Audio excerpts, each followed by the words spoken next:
Hey guys, so in this episode we want to talk about how this all started, how it all began.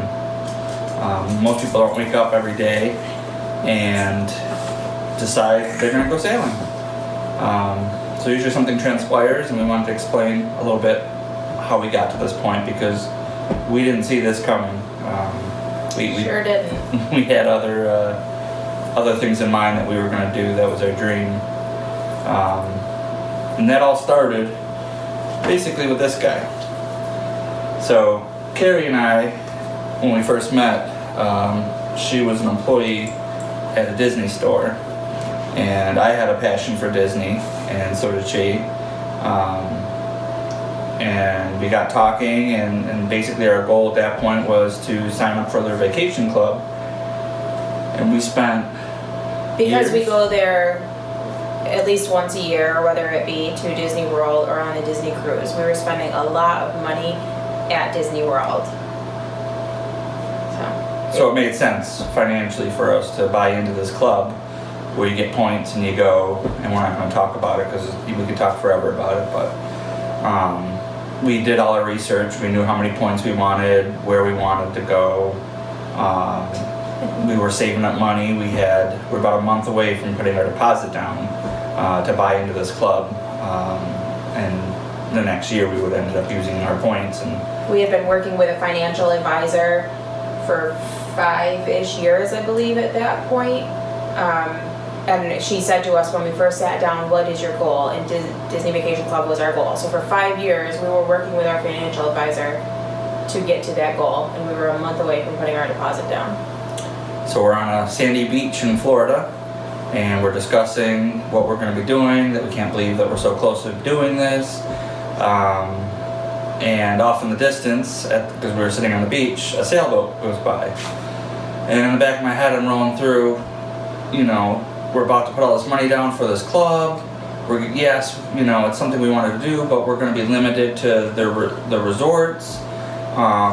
They have like a buy-in where you can go to different, like a timeshare thing, exchange your points for other places. It seemed kind of complicated, and I heard the value wasn't there to do it that way. So really you limit yourself to just the resorts. And I got to thinking, these people are going to all these exotic places on their sailboat, and we could do the same, and Disney's always going to be there. We could always go back and visit Disney whenever we wanted, but if we used that money instead of the vacation club and we bought a sailboat, we could see the whole entire world. The only thing at that point holding me back was we didn't know how to sail. We don't come from a background or family that know how to sail. I think at that point we had very limited exposure to even sailboats other than a few excursions here and there. From our cruises. We would go on snorkeling excursions, and typically those were on sailboats, even though they were basically motor sailing at that point. Yeah. It was more the effect of having a sail out. You thought you were on a sailboat, and it was really cool. So we started discussing, maybe we could do that, and in the back of my head I'm like, no, we're not going to be able to do a sailboat. It's too complicated. You look at these things and there's lines everywhere, ropes and doohickeys, and no, the two of us are never going to be able to do this, let alone take our family out there and travel the world.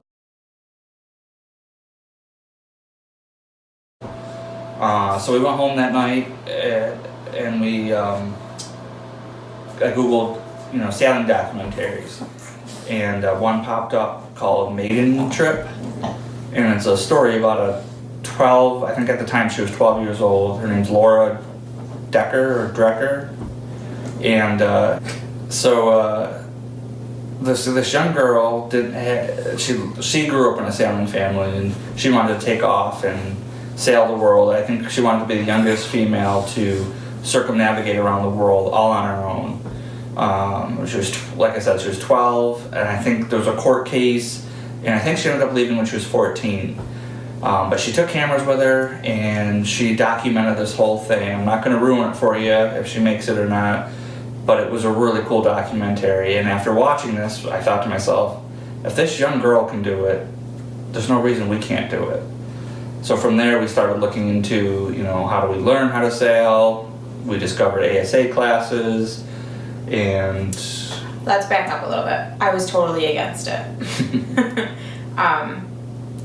Basically my thought was, A, we've just totally planned our lives around the Disney Vacation Club. Why are you changing this now? And B, are you crazy? We don't know how to sail, let alone sail across oceans for, 3 weeks at a time where you don't hit land. So I was like, you're insane. And we have kids in school. It just doesn't make sense for us. Finally, he convinced me, and we kind of, compromised. We'll start small. We're going to start in the Caribbean, blah, blah, blah. So we signed up for ASA classes, and locally we were able to find them, and it was pretty hard to do. We live near Lake Ontario, and then we live near a bunch of other tiny little lakes.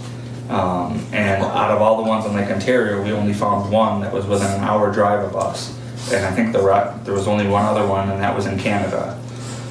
So we contacted this company, said, look, we want to do this. We have no idea what we're doing. So we ended up going out there, and I was super nervous because I knew this was going to make or break us. As in our relationship. I knew I wanted to do this, and I'm determined, and when I get focused on something, nothing's going to stop me. Carrie, on the other hand, I think you were more nervous. I went into the class, so we did it a little bit different than everybody else. We did a weekend because it wasn't close to our home. We don't really live in an area that's conducive to sailing. So we said, hey, can we do this in a weekend? We crammed everything in, stayed an overnight on the boat, like a Saturday and then overnight, and then into a Sunday. We did our class again on Sunday, took our test at the end. So anyways, going into this, I was like, you know what, if I don't like this is the point where at the end, by Sunday, I'm probably going to be leaving. Like, I'm going to be packing my bags because our futures are just going in a different direction, because I really wasn't sure I wanted to spend my life pretty much as a live aboard. But by the end of that weekend, I had a great time. I was surprisingly, I guess, relaxed in a different kind of way, because you're sailing, so you've got a lot to do, but it's really still a cool feeling to just be out on the water without a motor and having this boat go. You're controlling this big thing. So I really enjoyed it. So it was kind of a relief knowing that I was walking away staying with my husband. So. And I think she brought up a key thing. With sailing, a lot of people don't understand it. They're used to motors and motorboating. But with sailing, when you're out there and you turn off your engine and you put up your sails, and you just listen to the waves. Yeah, you just hear water and wind, and it's hard to describe the experience, but it's super peaceful, and it's almost like the zen just takes over you and the boat and everybody on it. And I think that's what people yearn for when they talk about sailing. That's the experience that you go after. Nice. So I think that's what separates people that want a motorboat and people that want to sail, is you've either never had the experience of putting your sails up, turning your engines off, and just coasting on sheer wind power. That's the chaos. But once you have, it bites you like a bug, and you want to do it over and over again. I think in all fairness, we've always been water people, beach people. Mm-hmm. We go to the beach in Florida every year for the past, 6 years. We like to just sit at the beach. The kids can play, we can get in the water with them, listen to the waves. It's just something so peaceful. So we've always been Moanas, like the water just I was calls thinking the us. same exact thing. I was like, we're Moanas. It just calls us. And whenever someone says, where do you guys want to go on vacation? It's always somewhere tropical. We want to be there with the beach, the sand. We've always wanted to do an Alaskan cruise, but every time we go to book it, we're like, let's go to the Caribbean instead. Well, I go freeze when we know we want to be on the water and snorkel and dive and all that fun stuff. So with that being said, if the water and listening to the waves and the wind isn't your thing, then sailing probably isn't your thing. Yeah. You've really got to be one with the water. We love to snorkel. We want to get our certification to scuba. We are just water people. I don't know how we grew up in Liverpool, New York, and landlocked and love the water. So maybe that's why. Yeah, that's probably it. We've been landlocked our entire lives, that you get a taste of it and it's like, okay, this is what living's all about. You know, swimming with turtles and sharks and, you know, jellyfish and all the corals and, you know, windsurfing. And there's just so many things that you can do out on the water that we're not used to here. And I don't see us getting bored of it because there's just so much that you can do, and every day you're learning something. So we're looking forward to it, and that's kind of how we got here. Now the other part of the equation is when you tell people. They look at you like you have 10 heads. Yeah. Like, Aubrey from Sailing Miss Lone Star was talking when we went to see their speech about the dollar boat in a dream.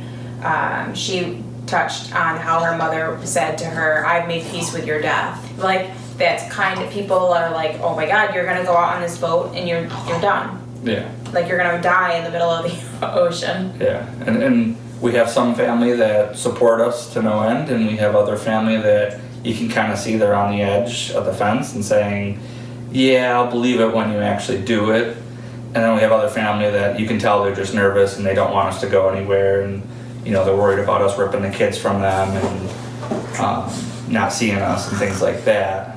And that's really not the case at all, because wherever we'll be, we're always within a flight away, and we're going to think ahead of time, and we're going to have money stashed to the side is specifically for flights, so that if something ever happens, literally we hop off our boat, we hop on a plane, and we're back within hours. After I became okay with the idea of sailing and like, okay, we're not going to get on a boat and just sink to the bottom of the ocean, my biggest reservation, and still kind of is our parents aren't getting any younger. We have family. Family is just everything to me. I don't want to be thousands of miles away when something happens to the family. So we've compromised, and like Dennis said, we're going to have an account that is just for airplane tickets. God forbid something happens, we will fly home. Once we become liveaboards, our oldest, who's 11 now, will be in college. We're waiting that out. So, you know, if she starts a family and is pregnant or whatnot, we'll be able to fly home for the birth of the baby or whatever the case, or her wedding or whatever the case may be. So we're going to keep, that will be part of our plan.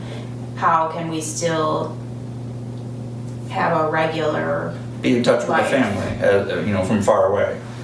You know, so you can make it back for those events, like Carrie said. You know, it's important to us. We don't want to miss those things, but we still want to follow our dreams. So it's finding the balance between the two.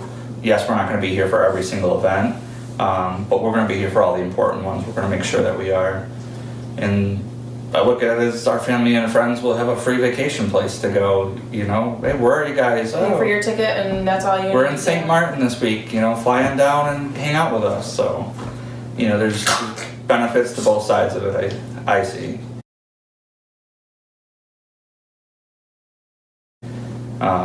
Everybody we've talked to has said there will never be a good time to do it, because we were like, okay, once Lexi has graduated high school, we'll figure out Cole, blah blah blah. There's never going to be a good time. We bought the boat, and a couple weeks later I found out my mom was diagnosed with breast cancer after having lost my sister to breast cancer. And that was kind of my backstory. Like, life is just too short, like, let's just do it. But anyways, getting back to it, like, there will never be a good time. Something's always going to be there to hold you back, and you've just got to work around it. And when we first started talking about this, we tried to lay out what the timeline looked like. You know, are we going to wait for Lexi to graduate high school? Are we going to wait for Cole to graduate high school? You know, how much longer after that are we going to go? Are we going to go ahead of time? And everybody we've talked to, like Carrie said, there isn't a good time to go, because you're aging, your kids are aging, your parents are aging, and there's always something that's going to happen. There's always somebody that's going to be sick. So you really, and everybody says, just go. You'll just figure it out. Just go. Plans just have to be very fluid. Yeah. And that's where, I mean, even where we are right now, plans are fluid. So, and we just have accepted that, and there's no timeline. And even just in sailing in and of itself, you just can't. That would be the dog chasing the cat. You just can't plan, say, you know, I'm going to be in St. Martin on Tuesday. Like, the weather might not work out. So it's that whole lifestyle is just about accepting that you're really not going to be on the schedule. So that'll be an adjustment for us. We have a showdown going down here between the dog and the cat. So yes, there isn't ever going to be a good time. Now is the best time. So once you can start getting that ball rolling, and that's what we did, and we're just gonna keep pushing that ball as far as we can, as long as we can, and you know, we'll get there. Just fitting in boat life as much as we can between home, work. Lexi is into horseback riding. Cole is going to be starting an American Ninja Warrior type class. Family gatherings. I mean, we're just, when we have a couple hours, we'll be at the boat doing what we can do. So it's just about juggling what we've got. And the whole idea of us buying the boat, and you'll learn more about that down the road when we do an Annapolis episode, is really just to get the experience. Our end goal in all of this is to have a catamaran and, you know, sail with it and live on it. But we had to purchase a monohull, which is more on our budget at this current time, so that we can get the experience of fixing it up and taking it out on the water and maintaining it and sailing it. Because there's all sorts of weather. So, you know, when your two-day to a week ASA class, for each leg of it that you do, you're stuck with that weather that you dealt with, and sometimes it's low wind and sometimes it's medium wind, but you're most likely never going to be out in a storm because you're learning. If you have your own boat, you can kind of get out there in all sorts of different weather, and that's the only way you're ever going to learn. And so that's, for me, I want to be experienced. I want to know when I'm taking my family out on the water that we're able to handle anything that's going to be thrown at us. And if we do that with a monohull now, it's going to better prepare us when we're actually out on a catamaran. Yeah. So as you watch us refit this boat, you'll probably hear us say, like, okay, it's not our forever boat, because we're looking at people's ideas and we're like, oh, that's so cool, but then we kind of have to reel ourselves back in and say, okay, this isn't our forever boat. We're not gonna go crazy with the cost of this one. We're gonna keep it low, but still make it comfortable in what we like. It's going to be a really nice boat when we're done. So It is, but it's not our forever boat. it's not a forever boat, but we are putting a lot of things into it that are creature comforts, things that are going to make us more comfortable. It's going to be better to sail, and I look at this as a two-part thing. The first part is we're getting the experience. The second part is it's almost an investment. Where all this money that we're going to sink into this boat, I want to try to recuperate that. So I want to use good products and put a lot of thought into what we're going to do, so that when we turn around and go sell the boat, we're going to get our money back. Even if we don't make any money on it, that's fine, because we gained the experience from it all. But if we can just recoup our money and then sink it into the next boat down the line, to me that's a win. So that's what I'm thinking about. Every time we go to refit something, I'm like, okay, is the next owner going to want this? Is this going to last for the next owner, and bring us top dollar for the boat when we go to turn it around? So that's why we decided to start sailing, and we still get the looks and the eye rolls and the people with 10 heads, the deer in headlight look every time you tell them that you're gonna go sailing. I think most of the comments we get, or the looks we get, are, we'll believe it when we see it. Mm. Like we've got people betting that we're not gonna have the boat in the water this coming summer. Mm-hmm. So I think a lot of people are doubting us right now, which gives us a little bit more drive, I think. It does. It definitely does. There's a lot of people doubting us.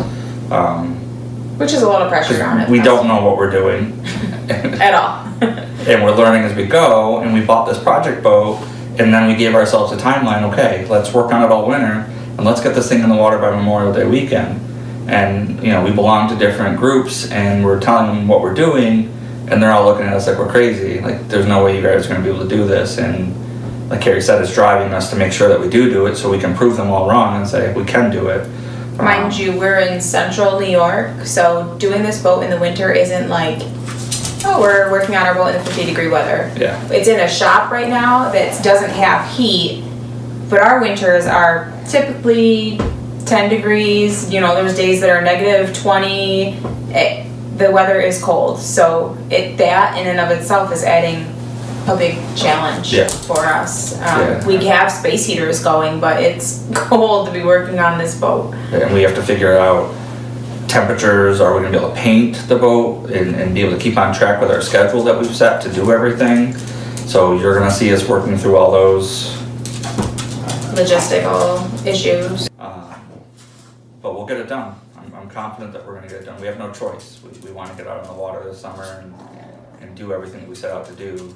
And that's the reason why we bought the boat. Not to mention, we've now promised our kids, like, we're going to be out on the water this summer. Hey guys, look, we just bought this boat. Let's go sailing this summer. If we let them down, like, that'll be the hardest part. They're both excited about it, and that helps drive us as well. So we can talk about that real quick. Why do you want to sail? I think I already touched on it. Life is just too short. I think that we've always been like, oh, look at the sailboats. They're really pretty. They're cool. But for those of you who don't know, I lost my sister 6 years ago in September to stage 4 breast cancer. She passed away at the age of 33. And so I just feel like life is too short. We've always been big believers in family vacations, giving our kids the experiences. We both grew up having the memories made with our families, going on trips or whatnot. We want our kids to have those. We've had deliberate discussions about that. That's where we want to spend our money. So I just feel like there's really no better time than now to just get going, build those memories, have fun, find a way to relax, get away from the everyday rat race. Yeah, and the reason I want to sail is, she touched upon it as well, life's too short. I lost my brother to cancer. I've lost a grandfather to cancer, and we have other family that have been diagnosed. And I always tell Carrie, to me it seems like it's not if you're going to get it, it's when. So to me, every second I want to make it count. And I'm not a fan of the rat race. I just hate doing it. Society has brought us up to wake up every day, work your 8 to 5 job, and then work overtime, buy all these products that you don't really need, and go work some more so you can buy more, then buy a bigger place to store it all. And we just live in this very materialistic world where you're just constantly working, and then save up for your retirement. And this is where, with our financial planner, we sometimes didn't see eye to eye, because I want to live for now, but sometimes the financial planner will tell you, you got to save for your future, for when you do retire. But I look at it as, well, what if I don't live till I retire? So we've got a good plan where we have a balance of both, so that we can spend money now, but we'll also have money to fall back. And we have a really good financial planner who understands us and is like, okay, I get it. So she's great. I think it is fair to point out that, like you saw in our trailer, we are running a family-owned business. So we don't go to work and 9 to 5 and shut off our phones. We're getting calls constantly. Dennis is constantly on his phone. So I think that has also driven me to be like, all right, let's do this, because we can turn off the phones and spend family time, where right now it's only on really when we go on cruises that happens. Even when we're on vacation in Florida, we're still dealing with work stuff.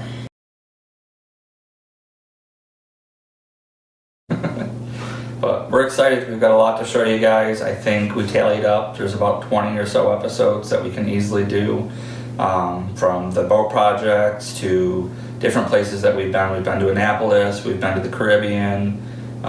We've gone on a couple catamarans. One of them locally, one of them in the Caribbean. And we've got some footage from all of that, and we can talk about our experience and what we've learned and liked and disliked. We've also got vacations planned, so I'm sure we'll probably put some footage from those in there just to kind of show you, like, this is why we want to be traveling and doing this lifestyle.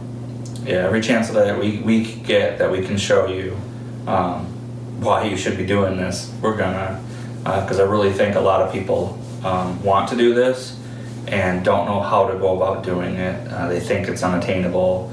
Once again, they're stuck in that rat race. They have that mentality of, you know, you gotta wake up, you gotta work this job, this is your career, and you'd be surprised how many people have figured out, like, that's not living.